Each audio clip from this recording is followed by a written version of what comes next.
Hello and welcome to Unews Wednesday, July 10th. I'm Maity, Interiano, filling in for Carolina Saraza.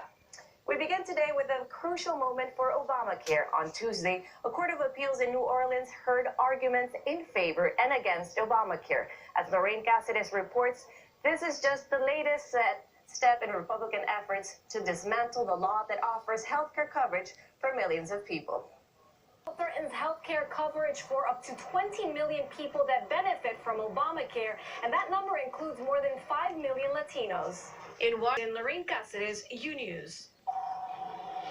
Now to the new fallout from multi-millionaire Jeffrey Epstein's arrest. Calls are growing from Democrats for Labor Secretary Alexander Acosta to step down over his role on brokering a controversial plea deal with Epstein more than a decade ago.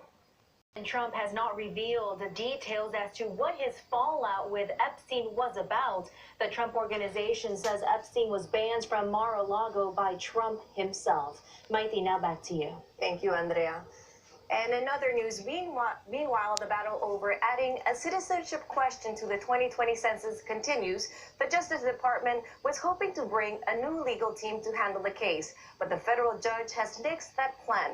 New York judge. Now, another major story we've been following, the search for answers after a tragic accident on a cruise ship. New questions after a toddler fell through a window. Her family still in shock. Tragedy. But coming up next, new health rising twist at the southern border, U.S. border. After months of the Trump administration pointing fingers at Mexican authorities, 2 members of the U.S. military have been accused of smuggling migrants across the border. Michelle Jurado has the story. Much of the talk about migrants traveling to the U.S. has focused on the journey of Central Americans, but Angie Sandoval has a story of one Cuban migrant who fell in the hands of kidnappers on his journey north. Major change coming to a tropical American state. Hawaii has become the 26th state to allow, and in Texas, a new immigration detention facility for uncompanioned minors opened this week in the rural town of Carrizo Springs.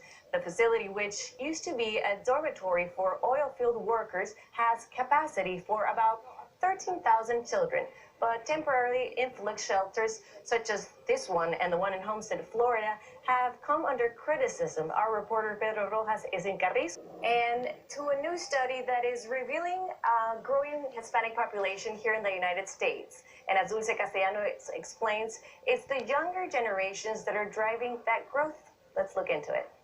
He also revealed the population growth among Hispanic has slowed due to a drop in births to Hispanic women in immigration, especially from Mexico. Angeles, Dulce Castellanos, Unews. Thank you, Dulce. And after the break, a woman in Florida. Welcome back to Unews. I'm Maity Interiano. A family of a Disney Channel star Cameron Boyce now speaking out about his unexpected. A man is in custody after 3 people were stabbed in downtown Seattle. And as Carolina Rosario reports, the suspect was found naked, having ditched his clothes while running from the scene. A Florida woman was arrested Monday and charged after tampering food. But as Danny Aponte reports, that's just the beginning of a very bizarre story of what could be a small business rivalry. Julie says they threw out all the frozen treats in the store and restocked with fresh products. They plan to reopen their store later today. And on Tuesday, police in Missouri arrested a woman who is accused of firing shots at the Department of Motor Vehicles office. No one was hurt. And now to New York, where a man survived being swept over one of the waterfalls that makes the Niagara Falls. That man climbed over a retaining wall and fell 188 feet into the river below. As Jorge Hernandez explains, that man is among a very few who have lived to tell the story. Quite the story of this man who lived to survive. And on another news, the Canadian police are releasing the name of the man due to privacy laws. And hear this. If you're driving along a busy interstate, when all of a sudden you see money falling all over the road, what would you do? That was a scene of extra cash. But when we come back, Venezuela, in the Mexican state of Sonora, a woman was brutally beaten with a baseball bat more than a month ago. She's now speaking exclusively to Unews about this terrible experience. Our reporter, Ivan Macias, traveled to Sonora with her when she returned to her business for the first time since that terrible attack. After the break, a health scare that you research the facility clinics before you decide to invest in egg freezing. With more women deciding to continue this procedure, there have also been an increase in clinics. So experts recommend you do your homework to find the clinic that is right for you. Up next, the Mexican government. One of the world's most famous fashion houses is in hot waters with Mexican government. Louis Vuitton stands accused of appropriating a traditional Mexican pattern for one of its pretty expensive chairs. Miriam Arias has the details. Red Hennessy, also known as LVMH, said in a statement they are current design in question is no longer showing up on the brand's official website. I guess, they're kind of dealing with what's going on.